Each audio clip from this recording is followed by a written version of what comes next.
안녕하십니까. 4급 배정한자풀이 17번째 시간이죠.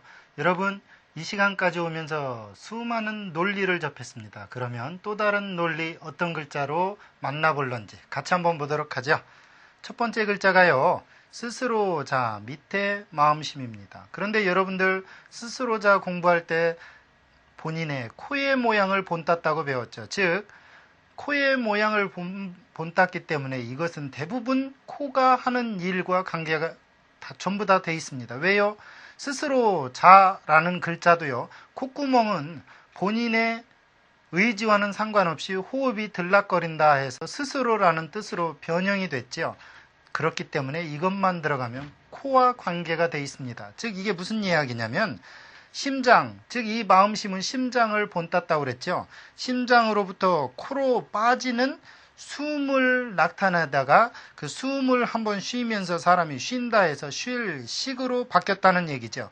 나중에는요, 콧구멍이 호흡이, 즉 심장으로부터 콧구멍으로 호흡이 빠져나오는 자식은 살아있는 자식에다 해서 이것을 자식식이라고도 합니다.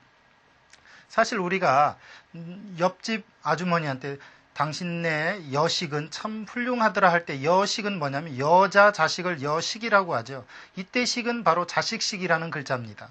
그러니까 이것이 자식식이라고도 하고 또 쉴식이라고도 한다는 얘기예요. 그것도 심장으로부터 콧구멍으로 내뿜는 숨이 쉬어진다 해서 쉴식. 나중에는 이게 쉬다라는 뜻으로 쓰이죠. 무슨 이야기냐면 마음을 편하게 쉰다라는 뜻으로 쓰이는데 사람인 옆에 나무목 쉴 휴자하고 유의 결합어로 휴식이라는 단어로 많이 쓰입니다. 탄식, 휴식, 그렇죠? 쉴휴와 쉴식. 무소식이 희소식이다 할 때 무소식. 이때 소는 사라질 소자죠. 소식. 즉 사라지는지 쉬는지 어떠한 것이 없다 해서 무소식이죠. 사실요, 어느 날 갑자기 소식해 오는 사람이 있다면 뭔가 불안합니다. 무소식이 희소식은 예나 지금이나 마찬가지죠. 사실은요, 날구진 날 사무실에 있으면요 꼭 전화가 옵니다. 그것도 전화 안 하던 사람이, 그것도 영업사원이 전화하죠. 왜요? 날은 굳죠. 영업은 이 전화나 텔레마케팅으로밖에 할 수가 없으니까 이때는 소식이 정말 답답스럽죠.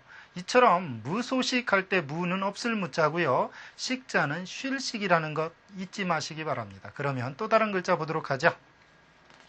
이번 글자는 납신이라는 글자입니다. 이 납이 과연 무엇을 얘기하는지 같이 볼까요? 사실은 이 납신자의 첫 출발은 번개의 모양이었습니다. 이렇게요. 번개가 치고 구르릉 꽝꽝하는 그 갈라지는 번개를 본뜬 글자로 후에 9번째 지지, 천간과 지간이 있다면 그 지지, 지간을 나타내는 뜻으로 가차되어서 나중에는 이 납이라는 말이 잿내비, 잔내비, 즉 원숭이의 그 순 우리말이라고 보면 되겠죠. 그 원숭이를 납이라고 합니다. 그러니까 이게 납신 그러면 원숭이 신이라는 그 9번째 지지를 나타내는 그러한 글자로 쓰였습니다. 원래 첫 출발은 번개의 모양이었다는 얘기죠. 그래서 번개전자는 비유 밑에 이 납신자를 이렇게 꼬부렸죠. 그래서 그게 번개전입니다. 이 모양이 왠지 번개와 관계가 돼 있었다는 얘기죠. 신고하다, 신청하다, 내신 성적할 때 이 신은 전부 이자입니다. 원숭이가 아마 제주불이니까 그런 의미로 많이 쓰였겠죠. 이처럼요, 한자는 원래 만들어진 것과는 상관없이 후에 가차되는 경우가 있어요. 거짓으로 빌려다가 쓰는 경우가 있다는 얘기죠. 우리 천간과 지간 할 때 이 지간은 12개죠. 그래서 12지지라고 그래서 12개의 띠가 있죠. 그때 원숭이가 바로 이 신에 해당한다는 겁니다. 네, 제주에 있는 사람들이 원숭이 띠죠. 저 학생은 제 얼굴 보더니 원숭이라고 대번에 말하는군요. 네, 나이를 여러분의 생각보다 12살을 빼고 말하세요. 그 다음 글자 보도록 하죠. 이번 글자는요, 깊을심이라는 글자입니다. 같이 볼까요? 물이 깊으니까 당연히 삼수변, 물이 붙어 있고요. 그 다음에 나무목과 구멍입니다. 이게 원래 구멍이 변화돼서 이렇게 된 거죠. 위에 점이 빠졌다는 얘기예요. 무슨 이야기냐? 물 속에 물이 깊어가지고서 구멍과 나무를 덮으니까 깊다라는 얘기예요. 깊을심자죠. 사실 물이 그 토굴 같은 구멍도 메꾸고 또 나무도 집 앞에 있는 나무도 덮을 정도면 이것이야말로 물이 굉장히 깊어진 거예요. 그래서 깊을 심자죠. 심해, 심산유곡, 심화. 심화는 깊이 변하는 걸 심화라고 그래요. 우리 심화 학습 또는 심화 어떠한 정신적인 그런 일들을 할 때 심화 학습이라는 말을 하는데 이땐 깊이 변하는 걸 심화라고 그러고요. 심산은 깊은 산을 얘기하는 거고 유곡은 아주 그윽하고 깊은 계곡을 이야기하는 겁니다. 이때 심은 물이 깊은 걸 심이라고 그래요. 그러면 또 어떤 글자가 있는지 같이 보도록 할까요? 이번 글자는요. 성시시라는 글자입니다. 여러분 사실 시와 중국 사람은요. 성과 시가 다르고요. 이름이 달라요. 우리는 성시 그래서 하나로 통일이 돼 있죠. 그런데 중국은 성과 시가 다르고 이름이 있다는 얘기죠. 이게 무슨 얘기냐? 성시시는 모든 종족의 한 뿌리를 씨라고 그랬다는 얘기예요. 같이 보도록 할까요? 저 학생 제가 씨 그러니까 씨씨거리고 있네요. 같이 볼까요? 원래의 의미는 이렇게 만들어졌습니다. 무슨 이야기냐면요. 땅 위에 내민 뿌리와 줄기와 그 다음 땅 속에 뿌리가 살짝 올라와 있는 모양이에요. 사실 그 나무 뿌리처럼 가지는 여러 갈래지만 뿌리는 하나라는 데서 이것이야말로 성씨다 해서 이것을 성씨씨 또는 각씨씨 이렇게 표현하는데 얘를 박, 이, 김 또는 여러분들이 있는 정, 유 수많은 그 씨가 있죠. 그 씨의 첫 출발점을 성씨라고 그러는 그 씨는 바로 이처럼 땅 속에 있는 뿌리나 땅 밖으로 뻗어나온 뿌리의 줄기의 근본에서 따왔다는 얘기죠. 성씨, 씨족 사회 할 때 씨족, 종씨, 한 집안의 그 묶임을 종씨라고 그러겠죠. 이처럼요, 이 씨자는 바로 나무의 뿌리입니다. 그러니까 여러분과 같은 성을 가진 사람은 뿌리가 같다는 얘기고요. 그 다음 위에 가지만 달라졌다는 거예요. 그러니까 여러분들 옆 사람을 충분히 사랑하십시오. 충분히 도와주십시오. 왜요? 같은 뿌리거든요. 나무가 자기만 잘났다고 뿌리가 하나만 살 수 있나요? 다 같이 살아야 되겠죠? 그러면 또 다른 글자 보도록 하죠. 이번 글자는 눈, 안자입니다. 과연 눈은 어떻게 만들어졌는지 같이 보도록 하죠. 사실 여러분은 이것만도 눈목이라고 배웠습니다. 이건 눈동자의 눈을 이야기하는 걸 목이라고 그러고요. 근데 이 눈 안은 어떤 의미냐? 눈동자가 움직여서 움직일 수 있는 그 어떠한 눈의 작용을 아니라고 그래요. 사실 자세히 보면 눈으로 볼 수 있는 범위는 일정한 한계에서 그친다. 이게 그칠 간자거든요. 눈동자를 움직여서 볼 수 있는 한계가 있다는 얘기죠. 그래서 이게 눈한자입니다. 예를 들어 안경, 안약, 아나무인, 자기 눈 아래에 사람이 없는 것처럼 행동한다는 얘기죠. 한마디로 제가 제일 잘났다고 말하는 것이 아나무인입니다. 눈목은 눈의 형태를 띄었기 때문에 눈을 지칭한다면 눈 안은 그 눈의 작용을 이야기하는 거죠. 안경 그러면 그 눈의 작용을 도와주는 거울이 안경이고요. 안약은 눈의 작용을 도와주는 약이 안약입니다. 이처럼 눈 안자는 눈 목자하고는 약간 다른 의미가 있어요. 네, 그러면 또 다른 글자 한번 같이 볼까요? 이번 글자는 해일이 들어갔으니까 왠지 해와 관계가 돼 있겠죠. 같이 볼까요? 해일과 소리음 왠지 안 어울려요. 그런데 이 그늘음과 소리음이 옛날에는 음이 같았기 때문에 같이 쓰인 경우가 있어요. 원래 그래서 해일 옆에 그늘음이 있다가 이 그늘음이 소리음으로 바뀌었다고도 하는데 중요한 건 뭐냐? 해가 없어서 소리만 들리는 데서 어둡다는 얘기예요. 해가 없어서 소리만 들리니 어둡다. 당연하죠. 옛날에는 해가 지면 달이 구름에 가려서 안 떴다 하면 암흑이에요. 왜냐하면 가로등이 없고 불빛이 없죠. 그러니까 해가 지고서 소리만 들리니까 어둡다. 그래서 어두울 암기 속으로 외우는 걸 암기라고 그러죠. 암흑, 유의결합어네요. 어두울 암, 거무륵, 명암, 밝고 어둡기를 명암이라고 그러죠. 이처럼 한자는요. 부수가 지닌 뜻과 옆에 붙은 글자의 의미 또는 어떠한 뜻이 결합이 되면서 새로운 뜻으로 여러분에게 설득력 있는 이야기로 다가갑니다. 또 다른 글자 볼까요?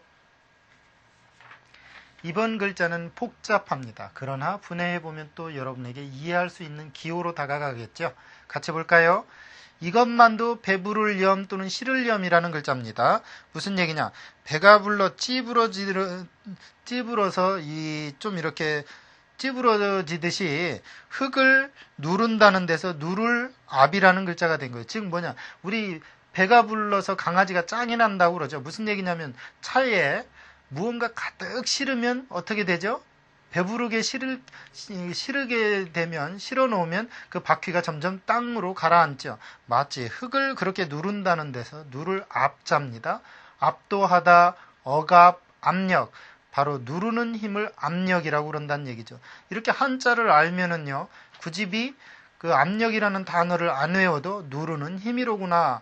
또 억압이라는 것은 눌러서 누르는 게 억압이로구나. 압도는 누르듯이 잡아뜨리는 게 압도하는 거구나 라고 이렇게 한자를 알면 한자어의 뜻도 수월하게 이해된다는 거죠. 이것이 여러분에게 한자가 여러분에게 언어 능력을 키워준다는 거죠. 그러면 또 다른 글자 보도록 하죠. 이번 글자는 진액이라는 글자입니다. 우리 액기스라는 말을 많이 들어봤죠. 과연 어떤 글자인지 같이 보도록 하죠. 물이 들어갔습니다. 그 다음 밤야가 들어갔죠. 이 밤야의 어원은 원래 이렇게 만들어진 거예요. 또영 옆에 저녁석. 또 저녁이 되면 밤이다 해서 밤야자가 됐다는 얘기죠. 즉 무슨 얘기냐.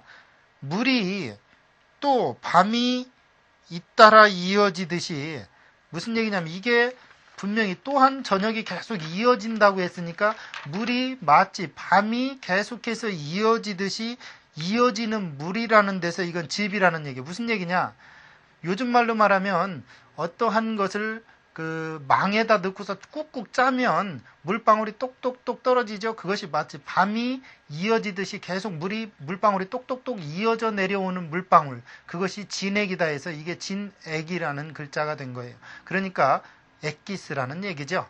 부동액 그러면요. 얼지 않는 어떠한 그 농축된 물, 이것이 액입니다. 그것이 부동액이죠. 혈액, 피가 농축된 거고요. 액체 그러면 마치 물방울이 똑똑똑 떨어지는 것처럼 무언가 이렇게 물처럼 되어 있는 걸 액체라고 한다는 얘기죠. 그런 의미에서요. 물수하고는 달라요. 물이라는 건 그냥 물일 뿐이지만 이 진액자는 그 무언가 농축해서 그 결정체만 만들어내는 거죠. 이것이 액입니다. 그러면 또 다른 글자 보도록 하죠. 이번 글자는요. 이마액자입니다. 사실 저는요. 세수할 때 어디까지가 제 얼굴인지 모릅니다. 물론 턱에 수염이 있어서도 그렇지만 머리 윗부분을 보시면 아시다시피 손이 가는 데까지가 이마예요. 세수할 때 한참 뒤로 갑니다. 세수한 다른 사람들은 이마만 살짝 씻으면 되지만 저는 손이 한없이 넘어가요. 바로 이마액자는 과연 어떻게 만들어졌을까? 제가 말한 것 중에 힌트가 있습니다. 같이 볼까요? 손님객자 또는 나그네 객자 옆에 머리열이죠. 즉 무슨 얘기냐? 인체의 머리 부분 중에서 손님처럼 뭔가 반가이 내어 보이는 곳이 이마라는 얘기예요. 즉 우리 손님이 오면 버선발로 뛰어나가던 옛날 사람들의 다정함처럼 머리 부분 중에서 뭔가 튀어나온, 그러니까 짱구만 뭐 이마가 있느냐 그런 얘기가 아니고 얼굴을 처음 봤을 때 손님처럼 반가이 보는 부분이 이마라는 얘기예요. 그래서 이마액자가 됐죠. 예를 들어 액면, 금액, 지출액 할 때 이 액은 왠지 돈으로 쓰였다는 느낌이 듭니다. 그러나 액은 액자 할 때처럼 뭔가 이마가 되고 무언가 손님처럼 드러난 부분을 액이라고 한다는 얘기죠. 그런 의미에서 저는 큰 액을 가졌죠. 그러면 또 다른 글자 보도록 할까요? 이번 글자는요. 모양양이라는 글자입니다. 모양형이라는 글자도 있지만 모양양이라는 글자도 있다는 얘기죠. 같이 볼까요? 원래 이 모양양은요. 나무목이 들어간 것만 봐도 나무랑 관계가 돼 있죠. 나무목 옆에 양양 밑에 길령, 즉 무슨 얘기냐? 나무 중에 양들이 길게 늘어서듯이 붙어있는 상수리를 뜻하는 글자입니다. 즉 그러다가 이게 상수리 나무를 뜻하다가 나중에는 가차되어 가지고서 상수리가 마치 양이 길게 늘어서 있는 것처럼 그 모양이 들러붙어 있다 해서 이게 모양양으로 바뀌자 해서 모양양으로 쓰였다는 얘기죠. 첫 출발의 의미는 상수리 나무를 뜻했다는 얘기죠. 양식, 다양하다, 각양각색 할 때 이 양은 모두 모양양자가 되겠습니다. 모양 형자하고는 다르죠. 그러면 또 다른 글자 어떤 자가 있는지 같이 보겠습니다. 이번 글자는 양양자입니다. 사실 이 양양자가 왜 4급에 나오는지 전 이해할 수가 없어요. 사실은요, 부수에 나오는 8급 이전에 나와야 하는 글자죠. 같이 볼까요? 이 양양자는 이렇게 양의 양쪽에 둘둘 말린 뿔과 얼굴과 그다음 다리와 꼬리의 모양을 본딴 건데 중요한 건 얼굴 모양만 본땄다 해도 마찬가지고요. 양양의 모양을 본딴 글자고요. 양모, 양두구육, 즉 뭐냐, 양의 머리를 내어놓고서는 개고기를 파는 것을 양두구육이라고 그래요. 사실 요즘 백화점에서도 이런 일이 흔하죠. 겉포장지는 한국산인데 안의 것은 중국산, 뭐 이런 식이 양두구육이라는 사자성어로 표현할 수 있겠죠. 혹시 여러분들 오늘도 시장에 가서 잘못 샀거든 주인한테 말하십시오. 양두구육 해서는 안 된다라고 충고해주고 오십시오. 양피 그러면 양가죽을 양피라고 하죠. 사실 양두구육이라는 이 사자성어는 가끔 시험에 나기도 합니다. 그러면 또 다른 글자 볼까요? 이번 글자는 엄하런자입니다. 엄하다. 우리 집안에 엄하신 아버지가 계신다 할 때 이 엄하다라는 표현을 과연 어떻게 만들까요? 사실 엄하다라는 글자를 만들어내기에는 이해력이 도움이 됐을 겁니다. 그런데 여러분 사실 이 글자를 보기 전에 엄하다라는 어떤 생각과 관념을 여러분이 글자로 표현한다고 생각을 해보십시오. 어떻게 만들겠습니까? 네, 저 학생은 자기네 반 수학 선생님 얼굴을 떠올리고 있군요. 바로 그런 것처럼 뭔가 떠오르는 형태가 당시에 가장 공통적으로 사물이 있다면 그것을 본다는 게 그 당시에 글자의 조립 형태입니다. 같이 볼까요? 이처럼 만들어진 거예요. 언덕에 이게 그 바위가 여러 개 뭉쳐 있는 돌헌자입니다. 즉 언덕에 한마디로 말해서 그 언덕배기 위에 돌덩이가 잔뜩 쌓여 있어요. 그게 무슨 얘기냐? 낭떠러지 위에 언덕 위에 바위가 얼마나 그 위험하고 무서워 보입니까? 그 밑에 가미감자가 있죠. 즉 언덕 위에 바위가 험준하다. 감히 가기가 어렵도록 험준하는 데서 엄하다라는 뜻의 엄하럼자가 됐다는 얘기예요. 사실 우리가요 금강산이라든가 또는 지리산 같은 데 가서 바위 하나가 낭떠러지에 있는 걸 보다면 위험하다라는 생각도 하지만 그 자태의 엄함에 위험스러움에 놀랄 때가 있어요. 그것의 모양을 본딴 겁니다. 수학 선생님의 얼굴을 본딴 것처럼 말이죠. 엄선, 장엄, 엄동설한 굉장히 추운 겨울과 눈발이 날리는 듯한 추위를 엄동설한이라고 하죠. 이처럼요. 이 엄하럼은 당시에 바위나 어떤 낭떠러지의 모양 속에서 찾아낸 겁니다. 이것이 엄하다라는 뜻으로 아버지의 모습과 클로즈업 돼서 클로즈업 영어 썼군요. 이렇게 같이 비교 연상되면서 당시에 통용할 수 있는 글자로 인식됐다는 거죠. 이것이 설득력 있는 문자학입니다. 그러니까 여러분이 대학에 가서 혹시라도 문자학을 전공하게 된다면요. 정설이 없어요. 왜요? 정설은 만든 사람만 알지 그 만든 사람이 이 글자를 이렇게 만들었다라고 해놓은 것은 설문해자 기껏해야 1800자 정도밖에 안 돼요. 그러나 그것도 오류가 많습니다. 왜요? 한참 후에 만들었거든요. 그러니까 정설은 없어요. 문자학에. 다만 설득력을 갖는 거죠. 이것이 논리죠. 그러면 또 다른 글자 보도록 하죠. 이번 글자는 나물여자입니다. 남는 것 중에 옛날 사람이 제일 남았으면 하는 게 밥이에요. 사실 저도 어려서 저희 집이 워낙 가난해서이기도 하지만 아버지가 드시고 남는 밥이나 또는 반찬이 있다면 그거야말로 행복했고요. 저희가 8남매인데 한 자식 두 자식 나가서 자치기 치고 연날리다가 안 들어오면 집안에서 찾지를 않습니다. 쌀을 축내지 않는다는 얘기죠. 남의 집에서 먹고 올 테니까요. 시골 인심은 그랬죠. 중요한 건 찾질 않는다는 거예요. 왜? 밥은 남지를 않았거든요. 같이 볼까요?